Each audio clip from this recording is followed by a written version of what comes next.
CPM కొనసాగించాలి మహాత్మా గాంధీ జాతీయ గ్రామీణ ఉపాధి పథకాన్ని. సిపిఎం పార్టీ రాష్ట్ర కమిటీ పిలుపు మేరకు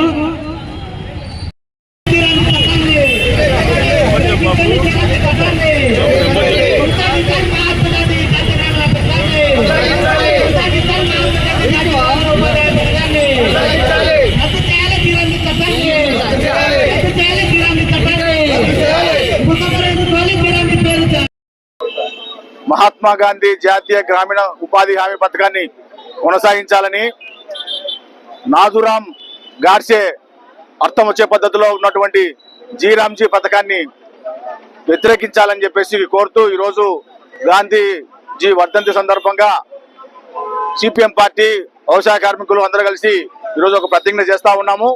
మరి కొత్తగా జీరామ్జీ అనే పథకాన్ని బీజేపీ ప్రభుత్వం ఎలాంటి చర్చ లేకుండా పార్లమెంట్ లో ప్రవేశపెట్టింది. చర్చించాలని చెప్పేసి ప్రతిపక్ష పార్టీలు కోరినా కూడా చర్చ అవసరం లేదని చెప్పేసి దాన్ని నిర్బంధంగా ఖండిస్తున్నారు. మనం గత చట్టానికి ఈ చట్టానికి తేడా చాలా ఉంది. గత చట్టంలో మరి 100 రోజుల పని దినాన్ని మేము 125 రోజులు పని దినాన్ని పెంచుతున్నాం అంటున్నారు. 125 రోజులు పని దినాన్ని పెంచుతున్నామని చెప్పినా అందులో మరి ఇట్లా ఎలాంటి నిధులు పెంచకుండా 125 రోజులు పని దినాలని చెప్తా ఉన్నారు. గతంలో 100 రోజులు పని దినాలు కల్పించినా కూడా 40 రోజులు 50 రోజులు పని కంటే కూడా ఎక్కువ కల్పించలేని పరిస్థితి ఉండేది. మరి అటువంటిది ఈ రోజు 120 రోజులు పని దినాలు కల్పిస్తామని చెప్పేసి ఆ రకంగా ఒట్టి మాటలు ఏమాత్రం లేదు అని చెప్పేసి ఈ సందర్భంగా మేము సిపిఎం పార్టీకి చెప్పదలుచుకున్నాం. గతంలో నిధులు 90% నిధులు కేంద్ర ప్రభుత్వం ఇచ్చేటువంటిది 10% మాత్రమే రాష్ట్ర ప్రభుత్వం ఇచ్చేది. ఆ 10% కూడా రాష్ట్ర ప్రభుత్వం డబ్బులు ఇవ్వకుండా నెలల తరబడి ఆ రకంగా వేతనాలు పెండింగ్ లో పెట్టిన పరిస్థితి మనం చూస్తా ఉన్నాం. ఇప్పుడు 40% నిధులు రాష్ట్ర ప్రభుత్వం ఇవ్వాలంటే రాష్ట్ర ప్రభుత్వం ఇవ్వలేదు. రాష్ట్ర ప్రభుత్వం ఇవ్వలేదు కాబట్టి మేము కేంద్ర ప్రభుత్వం ఇవ్వమని చెప్పేసి ఆ రకంగా భవిష్యత్తులో ఈ చట్టాన్ని ఎత్తివేసడానికి ఈ రోజు కేంద్ర ప్రభుత్వం పూనుకున్నది. మరి ముఖ్యంగా ఈ రోజు కేంద్ర ప్రభుత్వం పెట్టుబడిదారులకు అనుగుణంగా, కార్పొరేట్లకు అనుగుణంగా గ్రామీణ ప్రాంతాల్లో ఉన్నటువంటి వ్యవసాయ కార్మికులను పనులు లేకుండా చేసి పట్టణాలకు వలసలుగా వచ్చేటట్టు చేసి ఆ రకంగా పట్టణ ప్రాంతాల్లో ఉన్న ఫ్యాక్టరీల్లో పనుల్లో ఆ రకంగా తక్కువ వేతనాలకు ఆ రకంగా పనిచేసుకోవడానికి ఈ రకంగా కుట్రలు పన్నారు బీజేపీ ప్రభుత్వం. ఇటువంటి కుట్రలకు వ్యతిరేకంగా సిపిఎం పార్టీగా ఆ రకంగా పోరాడుతుంది. మహాత్మా గాంధీని కించపరిచే పద్ధతిలో నాథురాం గాడ్సే పేరు వచ్చే పద్ధతిలో జీరామ్జీ పథకం అనేది ప్రవేశపెట్టారు. అంటే గాంధీని చంపినటువంటి గాడ్సే పేరు వచ్చే పద్ధతిలో దాని బీజేపీ వాళ్ళు ఆ రకంగా గాడ్సే వారసులు ఆ రకంగా మహాత్మా గాంధీని చిన్నగా ఆ రకంగా కనుమరుగయ్యే పద్ధతిలో చేస్తా ఉన్నారు. దాన్ని తీవ్రంగా వ్యతిరేకిస్తున్నాం. మహాత్మా గాంధీ పేరును ఉపాధి హామీ పథకాన్ని కొనసాగించాలి, అదేవిధంగా పాత ఉపాధి హామీ పథకాన్ని కొనసాగించాలని చెప్పేసి సిపిఎం పార్టీకి మేము డిమాండ్ చేస్తా ఉన్నాం. ఆ రోజు 2004 తర్వాత దేశంలో నిరుద్యోగ సమస్య తీవ్రంగా ఉంది. కొనుగోలు శక్తి తగ్గిపోయింది. ఈ నేపథ్యంలో దేశ ప్రజలు కొంతైనా ఉపాధి అవకాశాలు రావాలనే ఉద్దేశంతోనే ఆ రోజు కమ్యూనిస్టులు పోరాడి జాతీయ ఉపాధి పథకాన్ని పెట్టాలని చెప్పి డిమాండ్ చేసింది. ఆ సందర్భంగా మహాత్మా గాంధీ జాతీయ గ్రామీణ ఉపాధి హామీ చట్టం చేసి ఆ పద్ధతుల్లో సాధించారు. ఆ తర్వాత 10 ఏళ్ల పాటు ఆ చట్టం వచ్చిన తర్వాత దేశంలో మెజార్టీ గ్రామీణ నిరుద్యోగులు ప్రజలకు ఉపయోగకరంగా ఉంది. ప్రపంచవ్యాప్తంగా అనేక సంక్షోభాలు వచ్చినప్పటికీ భారతదేశం సంక్షోభము ఎదుర్కోకపోవడానికి ప్రధాన కారణం జాతీయ ఉపాధి హామీ చట్టమే దీనికి కారణం అని చెప్పి ప్రపంచ ఆర్థిక విశ్లేషకులు చెప్పారు. అటువంటి ప్రజల యొక్క కుటుంబ పోషణ, కొనుగోలు శక్తిని పెంచే పద్ధతిలో ఉన్నటువంటి జాతీయ గ్రామీణ ఉపాధి హామీ చట్టాన్ని విచ్ఛిన్నం చేసి ఈరోజు మొత్తం కూలీ యొక్క వేతనము డిమాండ్ ని తగ్గించే పద్ధతిలో కుట్రపూరితంగా బీజేపీ ప్రయత్నం చేస్తా ఉంది. మరోపక్క జాతిపిత గాంధీజీని అవమానించే పద్ధతుల్లో ఈరోజు గాంధీజీని చెప్పేటువంటి గాడ్సేని ఈరోజు ముందుకు తీసుకొచ్చే పద్ధతిలో ప్రయత్నం చేస్తా ఉన్నారు. ఇది దేశద్రోహ చర్య. కాబట్టి జాతిపితను ఈరోజు మట్టు పెట్టినటువంటి అతని పేరును ప్రస్తావించి దాన్ని వెలుగులోకి తీసుకొచ్చే పద్ధతిలో ప్రయత్నం చేస్తున్నారంటే ఇంతకంటే దుర్మార్గం లేదు. కాబట్టి సిపిఎం పార్టీగా ఏదైతే మహాత్మా గాంధీ జాతీయ గ్రామీణ ఉపాధి చట్టం ఏదైతే ఉందో ఆ చట్టాన్ని కాపాడుకోవడం కోసం మేము మరిన్ని ఉద్యమాలు చేయడానికి సిద్ధంగా ఉన్నామని చెప్పి సందర్భంగా తెలియజేస్తున్నాం. మహాత్మా గాంధీ జాతీయ గ్రామీణ ఉపాధి హామీ పథకాన్ని యథావిధిగా కొనసాగించాలి. జీరామ్జీ చట్టాన్ని తీసుకొచ్చినటువంటి కేంద్ర ప్రభుత్వము వెంటనే ఆ చట్టాన్ని రద్దు చేయాలని చెప్పేసి సిపిఎం పార్టీగా గాంధీ వర్ధంతి సందర్భంగా గాంధీ గారికి పూలమాల వేసి నివాళులు అర్పించి ఈ రోజు కార్యక్రమం చేయడం జరుగుతుంది. ముఖ్యంగా జాతీయ గ్రామీణ ఉపాధి హామీ పథకం ద్వారా గ్రామీణ ప్రాంతంలో ఉన్నటువంటి మహిళలకు సమానమైనటువంటి వేతనము, అదేవిధంగా వికలాంగులకు పని కల్పించడంతో పాటు గ్రామీణ ప్రాంతంలో ఏవైనా కానీ రైతులకు సంబంధించినటువంటి పనులుంటే వాటిని వెంటనే సత్వరమే పరిష్కారం చేసే విధంగా కూడా ఈ పథకం కొనసాగేది.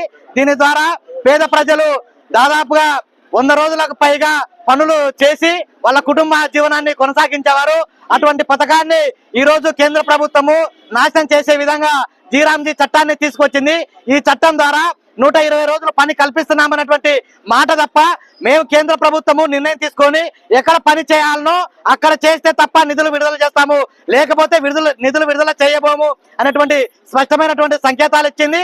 ముఖ్యంగా కూలీ కూడా 365 రూపాయలు ఉంటే కేవలము 245 రూపాయలు మాత్రమే ఇస్తామని చెప్పడము. అదేవిధంగా రాష్ట్రాలే 40% భరించాలా, కేంద్రం 60% మాత్రమే భరిస్తుందని చెప్పేసి ఈ రీతిలో ఈ రోజు దుర్మార్గమైనటువంటి చట్టాన్ని ఈ రోజు తీసుకొచ్చింది. కాబట్టి చట్టాన్ని తీవ్రంగా సిపిఎం పార్టీగా వ్యతిరేకిస్తున్నాము. దేశవ్యాప్తంగా కార్మిక వర్గం అంతా కోరుకునేది ఒకటే, 200 రోజులు ఉపాధి హామీ పని కల్పించాలా, కనీసము రోజువారీ కూలీ 600 రూపాయలు ఇవ్వాలని చెప్పేసి కోరుతుంటే ఆ చట్టాన్ని నిర్వీర్యం చేసేలాగా ఈ రోజు కేంద్ర ప్రభుత్వము దుర్మార్గమైనటువంటి రీతిలో ఈ జీరాంజీ చట్టాన్ని తీసుకొచ్చింది. కాబట్టి ఇప్పటికైనా కానీ మీ కుట్ర బయటపడింది. గాడ్సే గాంధీని చంపినాడు, అటువంటి ఆయన పేరును ఈ రోజు జీరాంజీ చట్టంలో తీసుకొచ్చే రాగున ఈ రోజు చేయడం అనేటువంటి చాలా దుర్మార్గము. కాబట్టి జాతిపితను అవమానించడం అంటే దేశ ప్రజలను అవమానించడమే. కాబట్టి ఇప్పటికైనా ఆయన కేంద్ర ప్రభుత్వము జాతీయ గ్రామీణ ఉపాధి హామీ పథకాన్ని యథావిధిగా కొనసాగించి 200 రోజుల పని దినాలు కల్పించాలా, 600 రూపాయలు కనీస వేతనము రోజువారీ కూలి వేతనం ఇవ్వాలని చెప్పేసి సిపిఎం పార్టీగా డిమాండ్ చేస్తూ రాబోయే కాలంలో ఈ చట్టానికి వ్యతిరేకంగా మరిన్ని పోరాటాలు సిపిఎం పార్టీగా ప్రజలందరినీ సమీకరించి చేయాల్సి వస్తుందని చెప్పేసి హెచ్చరిస్తున్నాము. అధికారంలోకి రావాలనే అప్పుడు మరి పార్లమెంట్ లో 60 మంది వామపక్ష పార్టీ ఆ రోజు ఉండే సందర్భంగా మరి కాంగ్రెస్ రెండోసారి ప్రభుత్వం అధికారం రావాలంటే 60 మంది మద్దతుతోనే మరి ఆ రోజు మరి కొన్ని డిమాండ్లు అడిగారు. జాతీయ గ్రామీణ ఉపాధి హామీ చట్టాన్ని, అడవి హక్కుల చట్టాన్ని, ఇట్లాంటి అనేక చట్టాలు కావాలని చెప్పేసి ఆ రోజు కోరిన ఫలితంగానే ఈ చట్టం వచ్చింది. ఆ చట్టం వచ్చిన నాళ్ళ నుంచి గ్రామీణ పేదలు ఉన్నటువంటి భూములు సాగుదారి అయినాయి. అదేవిధంగా గ్రామీణ పేదలు కూడా వాళ్ళ పిల్లల చదువులు పెరిగినాయి, వాళ్ళ భూముల అభివృద్ధి జరిగింది. అటువంటి తరంలో మళ్ళీ బీజేపీ ప్రభుత్వం కొత్తగా దాన్ని నిర్వీర్యం చేయడానికే ఈరోజు జీరాంజీ అని ఒక కొత్త బిల్లును తీసుకొచ్చి మరి ఆ చట్టంలో 365 రోజులు పని ఎప్పుడు అడిగితే అప్పుడు ఇవ్వాలని చెప్పి చట్టంలో ఉంటే ఈరోజు అటు కాకుండా 6 నెలలు మాత్రమే పని ఉంటుంది, 6 నెలలు పని అడుగుదని చెప్పి ఒక దుర్మార్గంగా చట్టం చేయడం ఇది చాలా దుర్మార్గం. కాబట్టి వ్యవసాయ కార్మిక సంఘంగా సిపిఎం పార్టీగా మొదటి నుంచి అడుగుతున్న 200 పని దినాల 600 కూలి ఇవ్వాలని, పని ప్రదేశాల దగ్గర మౌలిక వసతులు కల్పించాలని చెప్పేసి, అట్లే విధంగా 5 లక్షల ఇన్సూరెన్స్ ఇవ్వాలని చెప్పేసి అనేక దఫాలుగా పోరాటం చేస్తుంటే దాన్ని పక్కన పెట్టి బీజేపీ ప్రభుత్వం ఈరోజు అనేక సంవత్సరాలుగా సాధించుకున్నటువంటి వేతన సవరణ చట్టం భాగంగా 307 రూపాయలు ఇచ్చేవాళ్ళు, దాన్ని పక్కన పెట్టి 240 రూపాయలు ఈరోజు తీసుకురావడం జరిగింది. అంటే ఈరోజు కూలీ తగ్గించి పని దినాలు పెంచాలని గొప్పలు చెప్తుంది, టీవీలో పేపర్లో పెద్ద ప్రచారం చేస్తుంది, కూలీలను నట్టేట ముంచింది, పేదలు వలసలు నివారించడానికి కాకుండా నిధులు 2 లక్షల కోట్లు నిధులు కేటాయించాలని చెప్పేసి కూడా ఆందోళన చేస్తుంటే ఈరోజు 96 కోట్ల లక్షలు మాత్రమే కేటాయించి కూలీ తగ్గించి పని దినాలు పెంచాలని చెప్పి దుర్మార్గంగా మాట్లాడుతుంది. ఈ చట్టాన్ని యథావిధి కొనసాగించేంత వరకు వ్యవసాయ కూలీలు, సిపిఎం పార్టీ, రైతు, పేదలు అందరూ కలుపుకొని పెద్ద ఎత్తున ఆందోళన చేస్తామని చెప్పేసి ఈ సభాముఖం తెలియజేస్తూ ఈ అవకాశం మీ అందరికి ధన్యవాదాలు.